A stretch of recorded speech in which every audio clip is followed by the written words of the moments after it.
Cinema ప్రపంచంలో రోజుకు వందల మంది వస్తుంటారు పోతుంటారు. కానీ కొందరు మాత్రం ఒకే ఒక్క పాత్రతో ప్రేక్షకుల గుండెల్లో దశాబ్దాల పాటు నిలిచిపోతారు. 1998లో విడుదలైన తొలి ప్రేమ సినిమా చూసిన ఎవరైనా పవన్ కళ్యాణ్ చెల్లెలు ప్రియ పాత్రను మర్చిపోగలరా? అన్నదమ్ముల బంధానికి ప్రతీకగా నిలిచిన ఆ పాత్రలో వాసుకి ఆనంద్ చూపించిన నటన, అమాయకత్వం తెలుగు ప్రేక్షకుల మనసుల్లో చెరిగిపోని ముద్ర వేశాయి. కానీ అంత పెద్ద హిట్ తర్వాత, నంది అవార్డు అందుకున్న తర్వాత ఆమె వెండితెరకు ఎందుకు దూరమయ్యారు? 2 దశాబ్దాల పాటు ఎక్కడికి వెళ్లారు? మళ్లీ 25 ఏళ్ల తర్వాత 90s వెబ్ సిరీస్ తో ఆమె చేసిన రీ ఎంట్రీ వెనుక ఉన్న అసలు కథ ఏంటి? ఒక నటిగా, ఒక భార్యగా, ఒక తల్లిగా వాసుకి జీవితంలో జరిగిన ఆసక్తికరమైన నిజాలను ఈ రోజు ఒక అందమైన కథలా తెలుసుకుందాం. తమిళనాడు రాజధాని చెన్నైలో వాసుకి అక్కడే పుట్టి పెరిగారు. చదువుతో పాటు నటనపై కూడా ఆమెకు మంచి ఆసక్తి ఉండేది. కేవలం 15 ఏళ్ల ప్రాయంలోనే ఆమె నటనలోకి అడుగుపెట్టారు. తమిళంలో దాదాపు 20కి పైగా టీవీ సీరియల్స్ లో నటించి మంచి గుర్తింపు తెచ్చుకున్నారు. ముఖ్యంగా తమిళంలో సూపర్ హిట్ అయిన రమణి వర్సెస్ రమణి అనే సీరియల్ ఆమెను ప్రతి ఇంటా పాపులర్ చేసింది. అయితే ఆమె కేవలం నటనకే పరిమితం కాలేదు. షూటింగ్ల బిజీలో ఉంటూనే చదువును ఎప్పుడూ నిర్లక్ష్యం చేయలేదు.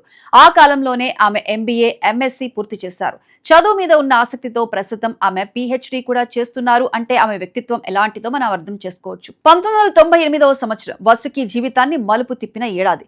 డైరెక్టర్ కరుణాకరన్ పవన్ కళ్యాణ్ సినిమా తొలి ప్రేమలో హీరో చెల్లెలి పాత్ర కోసం ఒక కొత్త ముఖాన్ని వెతుకుతున్నారు. అలా వాసుకి ఆ పాత్రకు ఎంపికైంది. ఆ సినిమాలో ఆమె నటనకు కేవలం ప్రశంసలు మాత్రమే కాదు, ఆంధ్రప్రదేశ్ ప్రభుత్వం నుంచి ప్రతిష్టాత్మక నంది అవార్డు కూడా లభించింది. కానీ ఈ సినిమా ఆమెకు కేవలం గుర్తింపు మాత్రమే ఇవ్వలేదు, ఆమె జీవిత భాగస్వామిని కూడా పరిచయం చేసింది.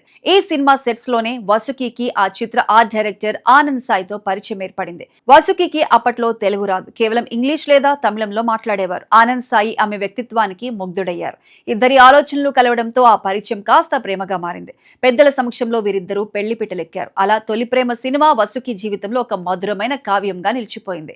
పెళ్లి తర్వాత వాసుకి ఎన్నో పెద్ద సినిమాల్లో అవకాశాలు వచ్చాయి. కానీ ఆమె వాటన్నిటినీ సున్నితంగా తిరస్కరించారు. ఎందుకంటే ఆమె మనసులో ఒక బలమైన సంకల్పం ఉంది. నేను మల్టీ టాస్కింగ్ చేయలేను, ఒకే సమయంలో కెరీర్ ని, కుటుంబాన్ని బ్యాలెన్స్ చేయడం నాకు కష్టం అనిపించింది. అందుకే నా పిల్లల బాధ్యతను నేను పూర్తిగా తీసుకోవాలి అనుకున్నాను. వారు పెరిగి పెద్ద అయ్యే వరకు నా పూర్తి సమయాన్ని వారికే కేటాయించాలని నిర్ణయించుకున్నాను అని చెప్పారు. ఒక నటిగా ఎంతటి కీర్తి ప్రతిష్టలున్నా వాటన్నిటినీ పక్కన పెట్టి ఒక సాధారణ తల్లిగా తన కూతురు హర్షితను, కొడుకు సందీప్ ను గొప్పగా పెంచారు. నేడు ఆమె కుమార్తె మెడిసిన్ చదువుతుంటే కుమారుడు ఆర్కిటెక్చర్ చదువుతున్నాడు. పిల్లలిద్దరూ ప్రయోజకులు కావడంతో ఒక తల్లిగా వాసుకి విజయం సాధించారు.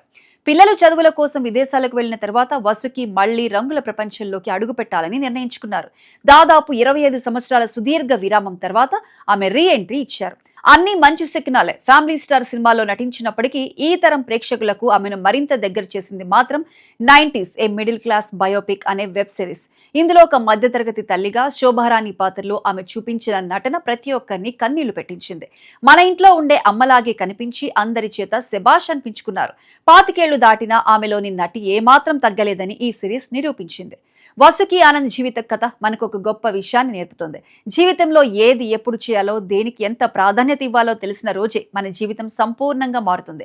కెరీర్ పీక్స్ లో ఉన్నప్పుడు కుటుంబం కోసం కెరీర్ ని వదులుకోవటం, మళ్లీ బాధ్యతలన్నీ తీరిన తర్వాత తన కలలను నిజం చేసుకోవడానికి ధైర్యంగా ముందుకు రావటం. నిజంగా వాసుకి ప్రయాణం ఎందరికో స్ఫూర్తిదాయకం. తొలి ప్రేమ ప్రియగా మొదలైన ఆమె ప్రయాణం నేడు 90s శోభారాణిగా అప్రతిహతంగా కొనసాగుతోంది. ఆమె మరిన్ని మంచి పాత్రలతో మనల్ని అలరించాలని కోరుకుందాం. మరి తొలి ప్రేమ సినిమాలో వాసుకి పాత్ర మీకు ఇష్టమా, లేక 90s సిరీస్ లో శోభారాణి పాత్ర ఇష్టమా? కింద కామెంట్ సెక్షన్ లో మాతో షేర్ చేసుకోండి. ఇలాంటి మరిన్ని అప్డేట్స్ కోసం మా ఛానల్ ని సబ్స్క్రైబ్ చేసుకోండి.